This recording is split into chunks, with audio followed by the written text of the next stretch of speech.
Xareth walked through the narrow hallways of the cargo ship, and every time she moved, her huge body scraped against the walls. She was almost 3 meters tall, and her dark purple skin seemed to soak up the dim light. Her claws clicked against the metal floor, and each step sounded like a death knell throughout the ship. People all over the galaxy knew about the Velker. Other predators had nightmares about them because they were such good hunters. Their senses were so sharp that they could smell fear from 50 meters away. That smell was everywhere right now. The crew of people had left their posts as soon as she got on board. She could hear their footsteps in a hurry, their breathing getting faster, and the sound of emergency hatches slamming shut as they locked themselves in any safe rooms they could find. It was the normal thing to do. When a Velker came on board, every species in the known galaxy acted this way. Fear was the way things were supposed to be. But when she got to the engine room, everything she knew about prey species didn't make sense anymore. There was a man kneeling on the floor with tools and spare parts all around him. He had short brown hair and a jumpsuit that was covered in grease and burn marks. The name patch on his chest had the word Jake in faded letters. He was only paying attention to a plasma conduit that was hissing and sparking like a snake that was mad. His hands moved with steady accuracy, and he didn't care at all that the dangerous energy was crackling just inches from his fingers. Xareth stopped at the door. She looked at him closely with her 4 eyes. She took a deep breath through her sensory slits and looked at the air. She could smell the other people. Their fear was thick and sharp, even from a few hallways away. But from this one, nothing. The smell of sweat, machine oil, and something else she couldn't quite place. Human, she said, her voice a deep rumble that made the loose panels shake. I want to know. Jake glanced up for a second, squinting against the bright sparks coming from the conduit. He used the back of his hand to wipe his forehead, which left a new streak of grease on his skin. Yeah, hold on, he said, and then he went back to work. This thing is going to blow if I don't stabilize the flow regulator first. He twisted something deep inside the mechanism with his fingers. There was a loud bang, and then the hissing stopped. There we go. He slowly got up, cracking his knees, and brushed off his pants. Okay, what do you want? Xareth felt her hunting instincts kick in and get confused. This was not right. Not at all right. Every prey species she had ever seen reacted to a Velker in the same way. They either froze, ran away, or gave up. Those were the only choices that were built into their DNA. But this person just stood there, casually wiping his hands on a dirty rag and looking at her like she was a customer at a repair shop. She moved closer on purpose, making her claws scrape more loudly against the floor. It was a sound that had made warlords give up without a fight. Jake looked down at her feet and then back up at her face. He didn't even move. You do not run, Xareth said slowly, making sure to say each word clearly. It wasn't really a question. It was more like she was testing reality itself. Jake tilted his head a little and thought about it. Should I? He said. He turned and picked up a different wrench from his toolbox, one with a long handle. Are you here to kill me, or are you just looking for someone? Xareth's mandibles clicked together quickly, which was the sound her kind made when they were processing something new. She had never seen anything like this in her 200 years of life, which included dozens of worlds and hundreds of hunts. Everyone was afraid. It was the basis for the predator-prey relationship that controlled all life in the galaxy. I hunt a fugitive, she finally said. Tom Davis is a person. Tom. Jake nodded and put down his wrench. He did bad things on Velker Prime. Yes, he was here. About 2 weeks ago, I was moved to Station 7. If you want proof, look at the departure logs. He stopped and looked at her with what seemed like real interest. You came all the way out here just to follow one guy. That is what hunters do, Xareth said in a stiff voice. That's fair.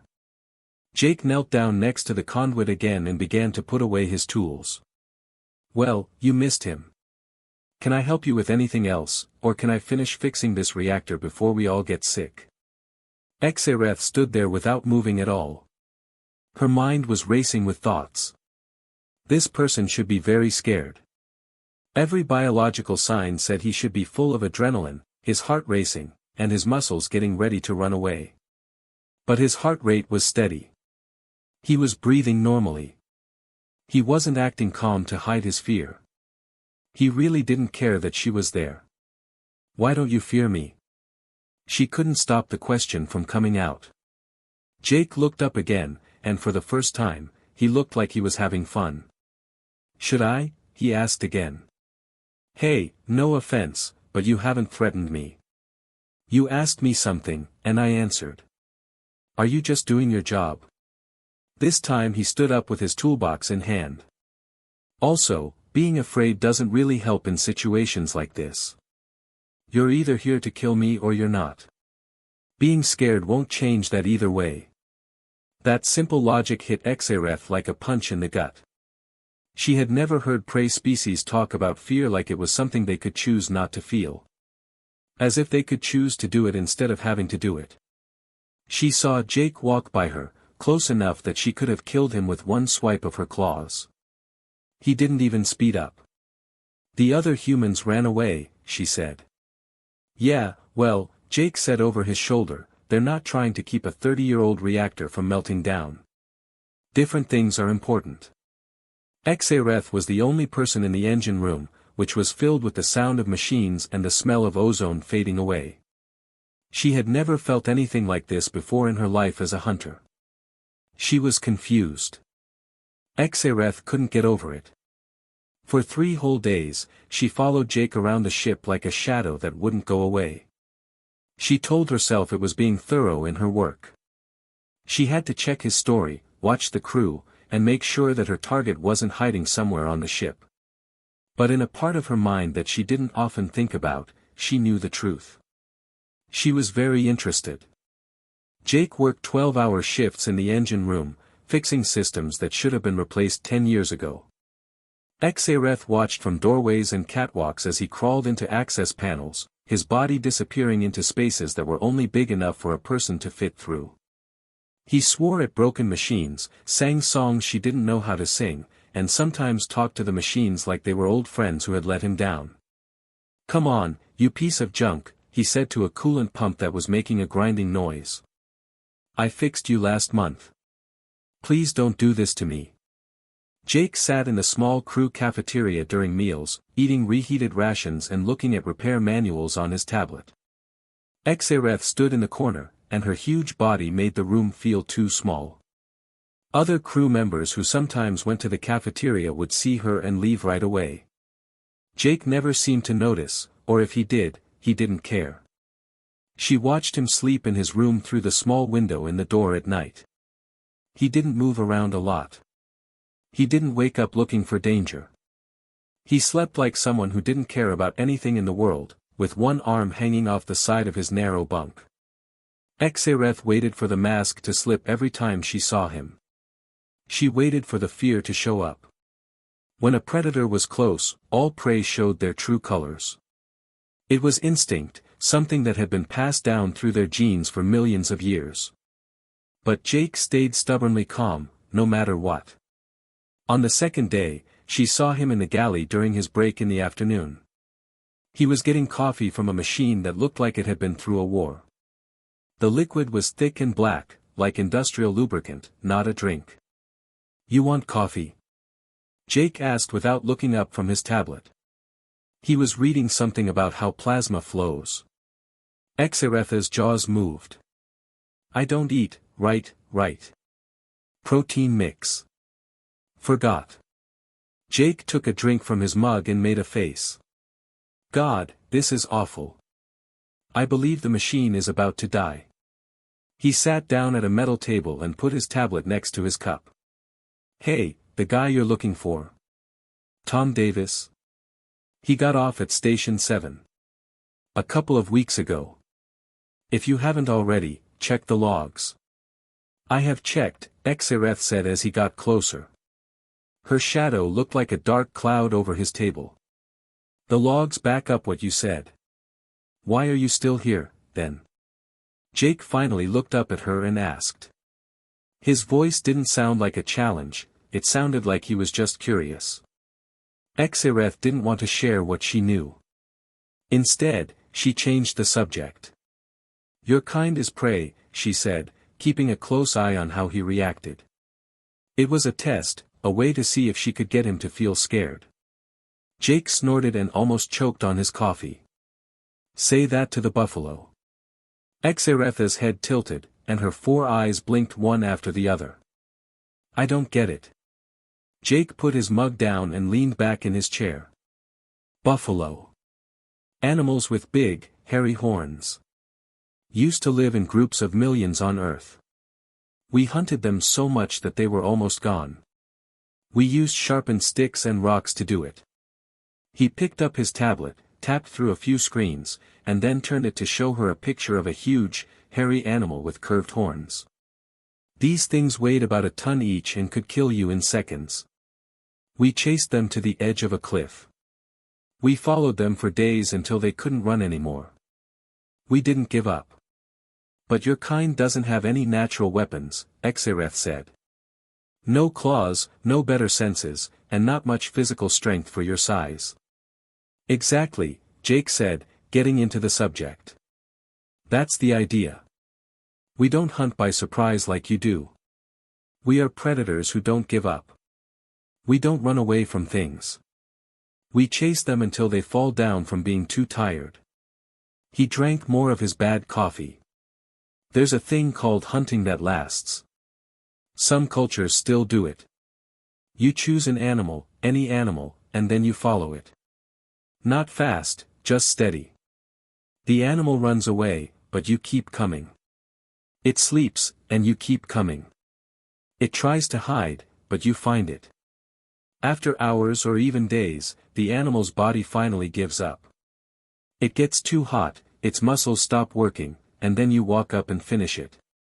Xeretha's thoughts were like the ship's centrifuge.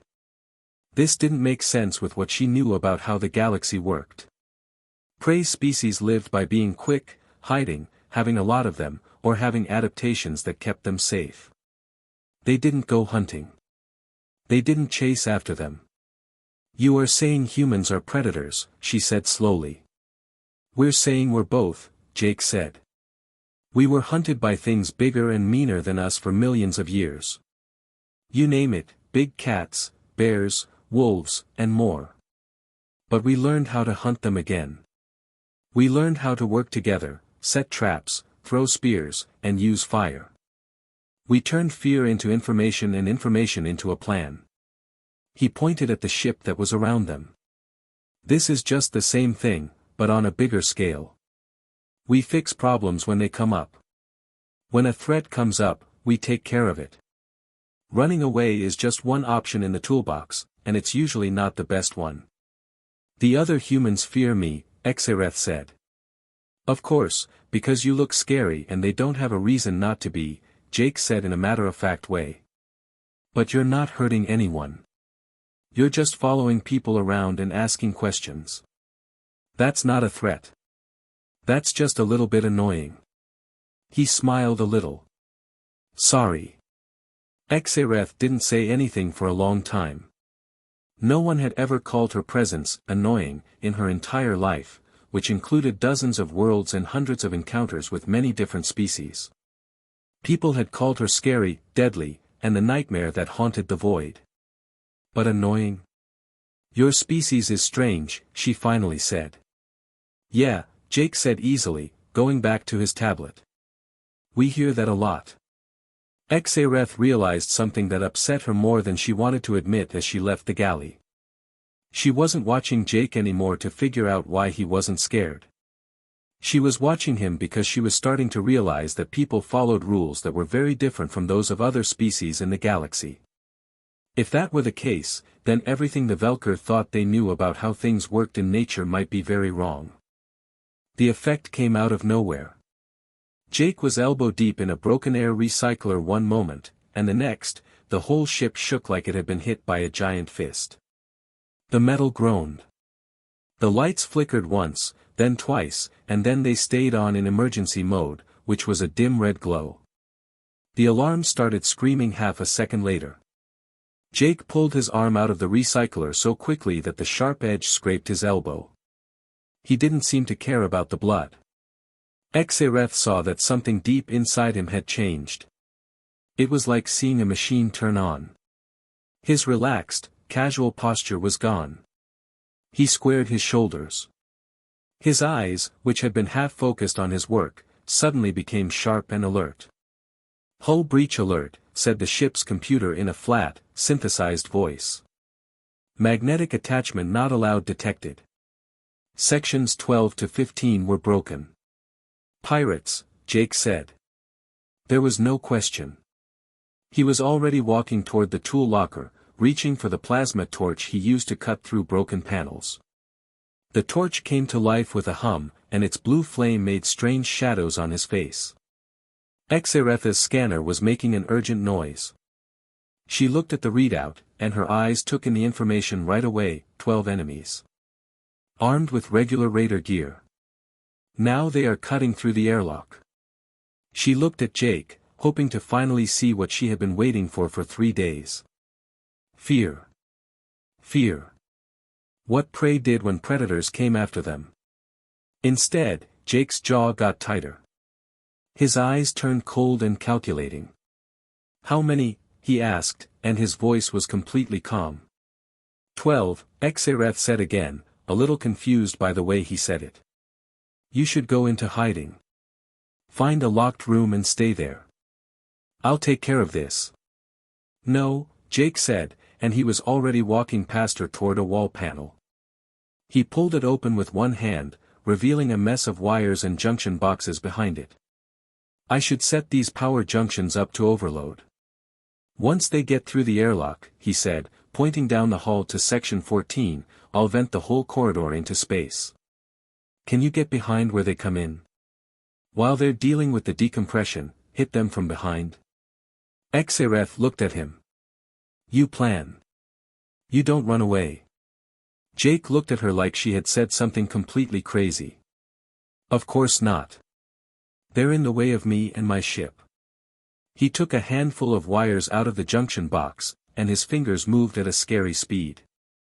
"That makes them the problem that needs to be fixed." His hands moved as if they had a mind of their own.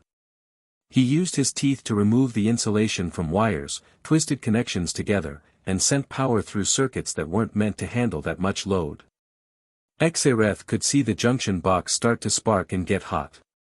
The work was dangerous. Jake would shock himself if he made one wrong connection. But his hands never shook.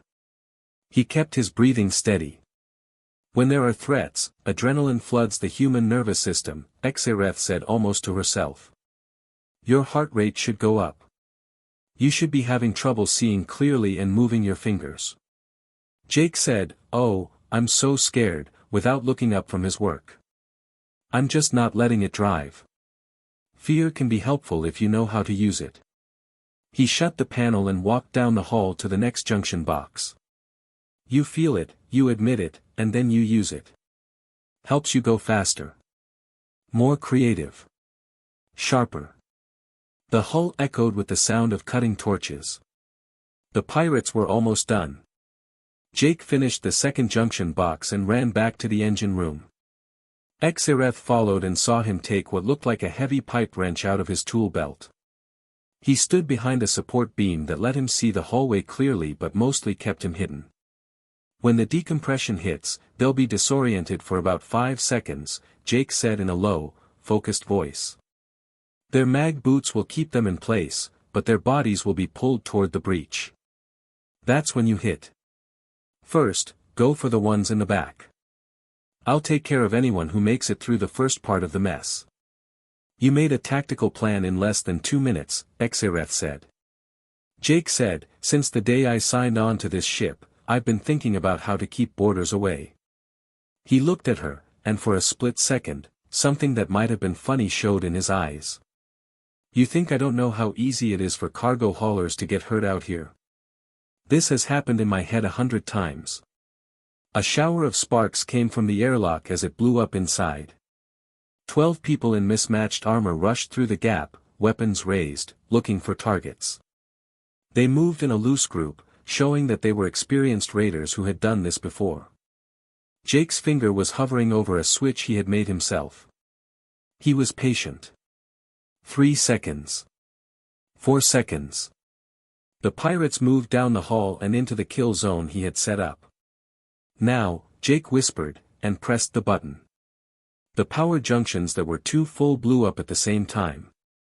The blast wasn't very big, but it was strong enough to break the hull of the corridor. Jake's earlier work had quietly disabled the emergency bulkhead, which should have sealed right away. The atmosphere screamed into the void. 3 pirates at the front of the formation were completely unprepared. Their mag boots turned on, keeping them stuck to the floor, but their bodies were pulled hard toward the breach. One of them dropped his gun. Another hit a bulkhead with enough force to break bones. The third one just fell into space, and his panicked scream stopped right away as the vacuum took him. The other 9 pirates had a hard time keeping their balance and held on to anything they could find. Xaereth hit then. She moved like lightning, her huge body coming out of the shadows. Her claws got the last pirate in the throat. He didn't even have time to yell. As she spun, she used her tail to knock another person's legs out from under them. Then, as he was falling, she drove her claws through his chest plate. Jake came out from behind his support beam at the front of the chaos. A pirate saw him and raised his gun. Jake threw his tool. It spun through the air and hit the pirate right in the face. The plastic broke. The pirate fell back, and Jake was on him right away. The plasma torch, which was still very hot, pressed against a fuel line on the pirate's suit. The line broke.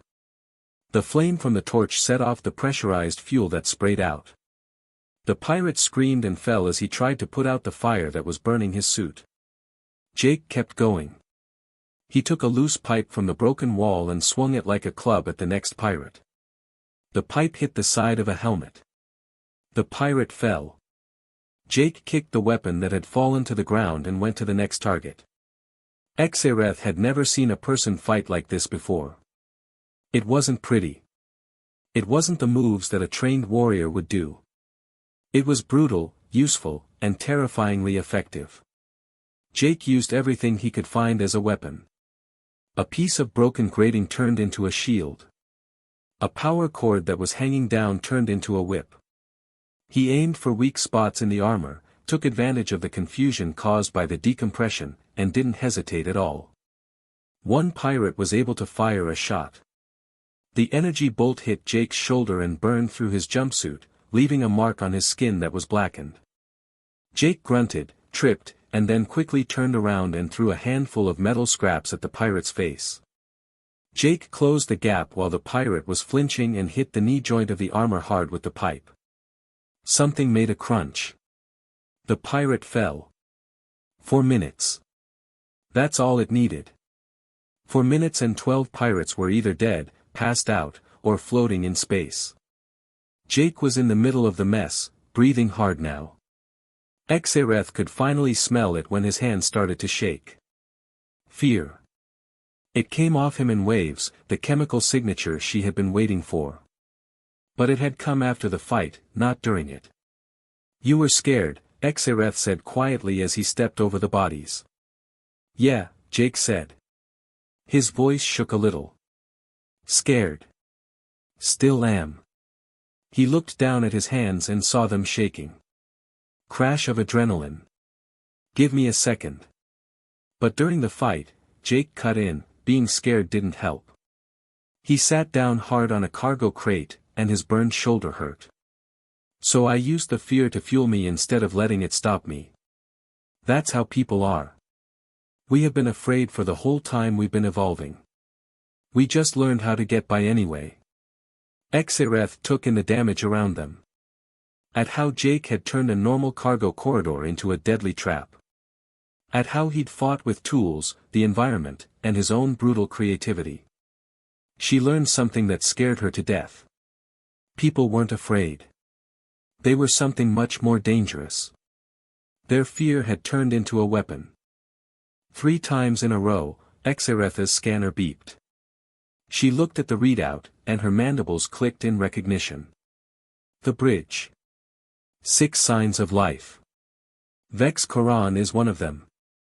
Jake looked up from where he was wrapping a ripped piece of his jumpsuit around his burned shoulder. Who? The captain of the pirates. He is who I really want. Xaretha's voice had a hard edge to it now. Vex Koran. Wanted for murder, trafficking, and war crimes on 17 worlds. He has killed more than 300 people for sure. He is in charge of the last of the Broken Chain Raiders. Jake stood up, even though he was in a lot of pain in his shoulder. So this whole attack wasn't random. They knew you were there. Probably. It wasn't a secret that I was here. Xareth checked her weapons by extending and retracting her claws to make sure they moved smoothly. Koran is in charge of the bridge with 5 other raiders. They have locked the main entrance and probably have guns trained on all the ways in. Jake walked over to a wall panel and pulled up a diagram of the ship on a broken screen. His eyes followed the paths, the air ducts, and the power lines. The bridge has 3 ways to get in. There is a main door here, an emergency exit on the port side, and a ventilation system that connects to the life support hub. Xareth said, attacking the main door directly would be suicide. Even for a Velker. Yeah, that's how bridges are usually built. Jake tapped the screen to show the path for the air to flow. But these older cargo ships weren't made with safety in mind. A person could crawl through the vent shafts. But they're not big enough for you. Then we are stuck. When Jake turned to look at her, she saw that cold calculation in his eyes again. No, we aren't. We attack together. Xaretha's head moved to the side. Explain. You go through the main door. Be loud, fast, and aggressive. Jake pointed to the way the air flows and said, everything they want from a Velker. I'll go through the vents and come up behind them. You draw their fire, and I hit them from behind. This is a classic pincer move. You trust me to follow a plan made by Prey? Xaretha's voice wasn't mocking, he was just really interested. Jake picked up his plasma torch and the rest of his tools. He started taking parts from the broken pirate gear and putting them together in a rough but useful way. You are a hunter. I work as an engineer. You kill things quickly. I solve problems quickly. At this time, they are the same thing. He twisted 2 wires together, and the thing he was holding started to beep softly. Plus, you've been watching me for 3 days. You know how I feel. And I've been watching you fight. I know what you can do. Xaretha's view of things changed. This person was offering her a fair partnership. Not being submissive or working together out of fear, but a real tactical alliance between equals. What do you want to do? Jake talked while his hands worked on the bomb. You hit the front door in exactly 1 minute. I need that much time to crawl through the vent and get ready to go over the bridge. When you breach, they'll put all their attention on you. You are clearly the threat. That's when I come down from above and set this off. He held up the device, which was now about the size of his fist and had wires sticking out of it and blinking lights. It's not strong enough to kill, but it will be very loud and bright enough to blind them for a short time through their helmet displays. Basically, it's a flash bang. We take them in that moment of confusion. And Koran. Jake said, he's yours. I'll take care of the other 5. You get what you came for. They walked through the broken hallways to get to the bridge. At an intersection, Jake broke off, opened a vent cover, and squeezed himself into the narrow shaft. Xareth kept going toward the main bridge door, making her footsteps heavy on purpose to let everyone know she was there. She counted in her head. 4 seconds. 30, 20. She could hear people moving on the other side of the bridge door. Getting weapons ready. Voices giving orders in the raiders' harsh, clipped speech. They were aware that she was coming. 10 seconds. Xaereth tensed her muscles in preparation for the breach. Jake would be crawling through the dark in the ventilation system above her, his hurt shoulder screaming with every move, and he would be holding his homemade bomb carefully in his hands. Nothing. Xaereth slammed the door to the bridge with all her weight. The metal bent but didn't break. She hit it once more. The door broke free from its hinges and crashed inside on the third hit. Gunfire lit up the doorway right away. There were energy bolts and projectiles in the air where she had been standing. Xaereth was already on the move, though. She rolled to the side and used the broken door as a shield before throwing herself at the closest raider. There were a lot of control stations and display screens on the bridge, which made it feel small. The terrain is great for close combat. The raiders were pros. They didn't freak out. They moved apart to try to find angles for crossfire. But they had made one big mistake. Everyone had their eyes on the main door. None of them looked up. Jake fell from the ceiling vent like a spider and landed right on top of a control console. His homemade bomb flew through the air, bouncing once off the deck before going off with a flash of light and a sound like thunder in the small space. The raiders jumped back, and their visors automatically darkened to protect them from the flash. But the harm had already been done. For 3 important seconds, they couldn't see or think straight. Xaereth moved like a natural disaster. With practiced skill, her claws found throats and other vital points. She took down 2 raiders before they recovered enough to react. One more was able to swing his weapon at her, but Jake was already there. The plasma torch burned through the raider's weapon housing, making it spark and stop working. Jake hit the raider's knee hard, knocking him down, and then finished him off with a piece of broken equipment he had taken from the console. The 4th raider was able to fire a shot. The bolt hit Xaereth in the shoulder and burned through her thick skin. She screamed in pain and anger and turned to face her attacker. But Jake had already thrown something, a heavy tool, that hit the raider in the helmet with a loud crack that echoed across the bridge. The raider stumbled, and Xaereth killed him with one blow. That meant Vex Koran was left. The pirate captain stood at the main command console with a plasma pistol in one hand and a wicked-looking knife in the other. He was tall for a Kralix, and his blue-gray skin was covered in scars from 100 fights. His eyes were cold and calculating. Koran said, the famous Velker hunter, in a voice that was surprisingly calm. And a human engineer. An unusual partnership. Xaereth said, your crimes end here, as he walked around slowly. Koran laughed. Do you think you're the first hunter to come after me? I killed 4 Velkers. You'll be the 5th one. He was fast. Faster than Xaereth expected. The blade flashed toward her throat, and she barely had time to raise her arm to block it.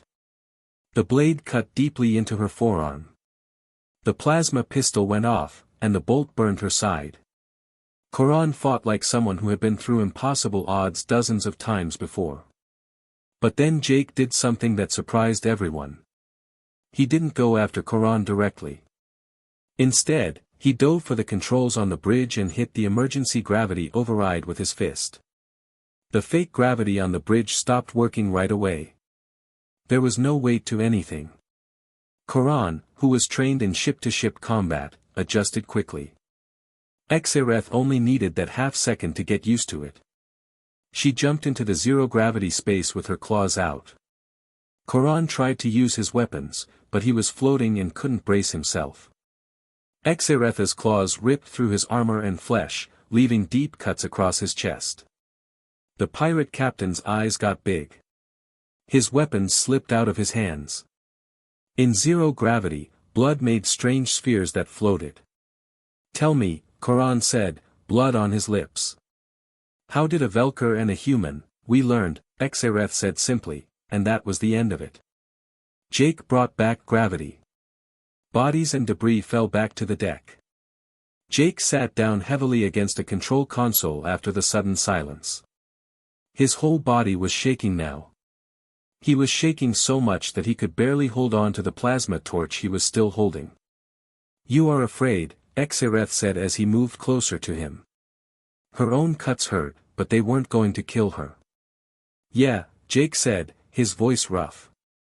He dropped the plasma torch from his shaking hands. Scared. For a long time now. But you fought with skill. With control. Jake laughed, but it wasn't funny. Fear keeps you on your toes. Makes you think and act faster. You just can't let it run your life. You can't let it make your choices. He looked up at her, his face pale from the blood and grease. People were prey for 2 million years. We are running away from things that are bigger and meaner than us. Lions, bears, wolves, and other things that could kill us in a matter of seconds. Fear taught us everything it could. How to see danger, plan ways to get away, and find threats before they find us. And then? Xaereth asked. Jake said softly, and then we learned how to hunt them back. We learned that fear was just data. Information about threats. And you can use data. We took everything that scared us and made it into tools, weapons, and plans. He leaned his head back against the console and closed his eyes. That's what makes people dangerous. Not that we aren't scared. But we learned how to be scared and still do our jobs well. Xaereth sat down next to him, and her huge body made the human look small next to her. For the first time in her long life, she learned something important about the galaxy that no other member of her species had ever known. Being the biggest predator didn't mean you were strong. It was about changing. About learning.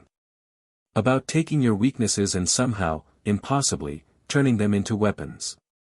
2 days later, Xaereth stood in the cargo bay and watched as her shuttle was readied for takeoff. Finally, the crew of the ship came out of hiding and started to fix the damage that the pirates had done. They still stayed away from her, their fear smell strong and steady. Everyone was there except Jake, who was under the shuttle with a diagnostic scanner checking the fuel lines. Your coupling valve is loose, Jake yelled from below the ship. You might have made it halfway to the nearest station before it broke down completely. 10 minutes, please. Xaereth looked down at the legs of the person who was stuck under her shuttle. Are you helping me? Yes, I am. We can't let you die in space because of a maintenance problem. Bad for my professional reputation. There was the sound of a wrench turning, and then a grunt of satisfaction. You also saved the ship. At the very least, I can make sure you don't blow up on the way home.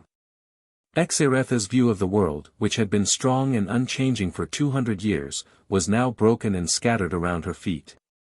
The Velker had spent thousands of years getting better. They had used genetic engineering to get rid of fear from their bodies because they thought it was a flaw in their predator design. They had turned themselves into the best hunters, beings that never hesitated, doubted, or felt fear. In every way, they were the top predators. But as she watched Jake work on her shuttle with casual skill, his burned shoulder freshly bandaged and his hand steady even though he had killed 5 people just 2 days before, Xaereth realized that her people might have made a big mistake. People had kept their fear. They had improved it, learned about it, and lived with it for millions of years. And somehow, impossibly, they had turned that fear into something sharper than any claw. Jake rolled out from under the shuttle and wiped his hands on a rag that was already dirty. All done. It should be good for at least 10,000 light years now. He stood up and cracked his back, which you could hear.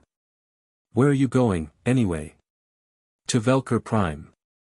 To give my report on the Vex Koran case. Okay. The man you were really looking for. Jake smiled a little. That report is going to be fun to write. Your kind is dangerous, Xaereth said without warning. She couldn't stop the words from coming out.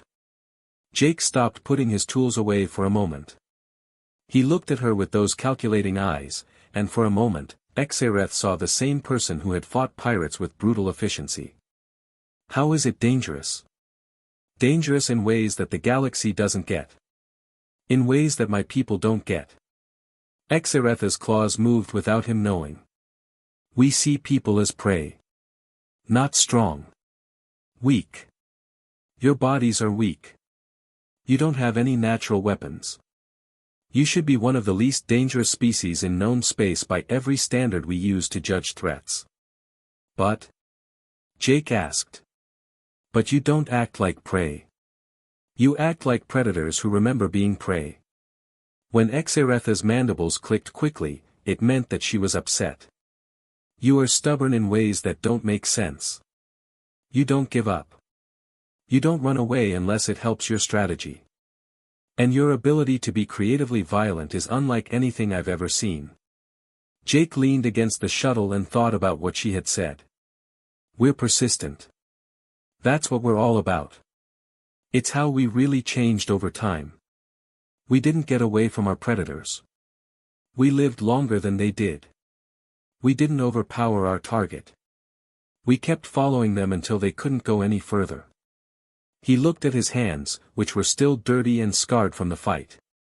Just because we built spaceships doesn't mean that way of thinking goes away. If there is ever a war between our people, Xareth started. Jake broke in firmly, there won't be. He met her eyes without flinching, and Xareth realized this human had lost whatever basic caution he might have had around her. Because you're smart enough to know what that would mean. People don't lose wars of attrition. We came up with that way of fighting. Do you want to know how we beat the Neanderthals? We didn't go up against them directly. For generations and centuries, we lived in the same place as them, fighting for the same resources, until they were gone and we were still there. Xareth felt something cold settle in her heart. You mean your kind would just refuse to give up?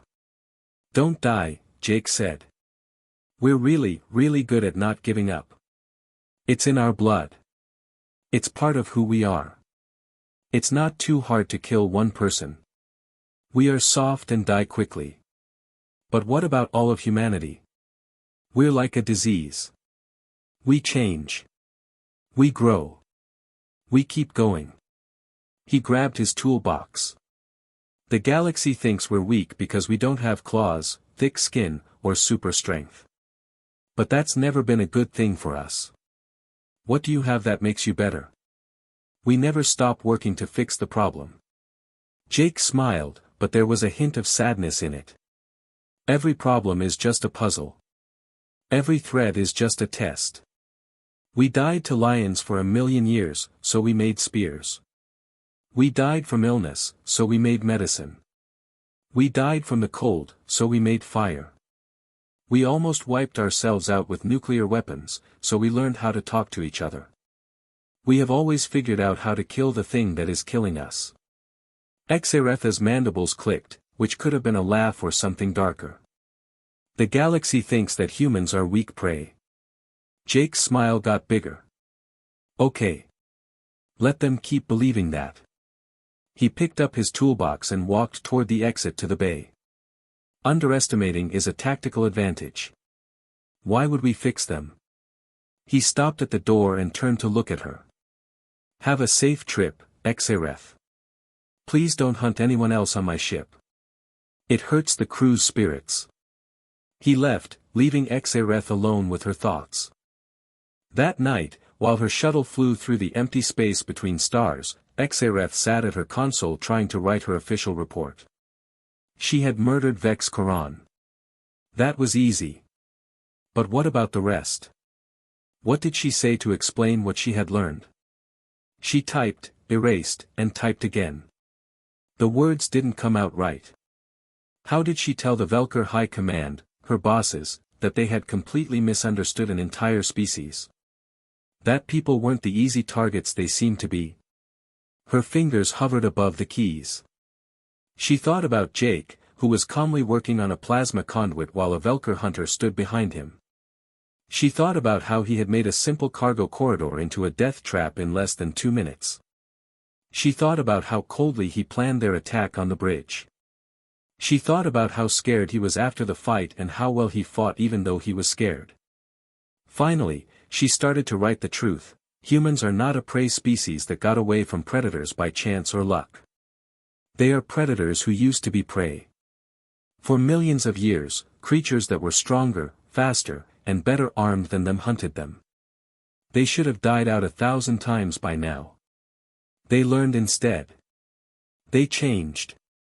They made every weakness into a new kind of strength, they held on to their fear. They made it better. They turned it into a weapon that was as sharp as any Velker claw.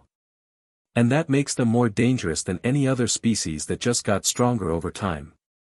The Velker got rid of fear and became the best hunters. People kept their fear and became great survivors. I don't know which one would win in a fight between the two. She stopped to read over what she had written. It sounded like something that was wrong. The Velker were meant to be the best hunters, the best of the best. But she had seen what people were capable of. She had fought with one. She had seen him turn fear into fuel and terror into tactics. Xereth got rid of the report. She sat in the dark of her shuttle, with stars flying by the window, and made a choice. Her people weren't ready to hear this. They would ignore it, say that she was tainted by being around prey species, and question her judgment. They would still think of people as weak, unimportant, and easy prey. Xereth thought that might be for the best. One thing Jake had been right about. Underestimating was a tactical advantage. And if her people ever thought about testing themselves against humans, they would learn a terrible lesson if they ever hunted humans like they hunted other prey species. You don't hunt animals that are persistent. You can't. Because they won't leave. They'll turn around and start looking for you again. And they'll never, ever stop coming. Xereth wrote a different report. A simple one. Vex Koran is no more. Mission accomplished. There are no problems worth mentioning. She sent it and closed her eyes to try to sleep. But it wasn't easy to fall asleep. She kept seeing Jake's face as he told her how people had learned to hunt the things that used to hunt them. We're really good at not giving up, he said over and over again. And deep down in the mind of her predator, Xereth felt something she had never felt in 200 years of hunting across the galaxy. She was glad that humans were, for the time being, friends instead of enemies. She knew what they could do when they thought something was a problem that needed to be fixed. And she never wanted her own kind to be the problem.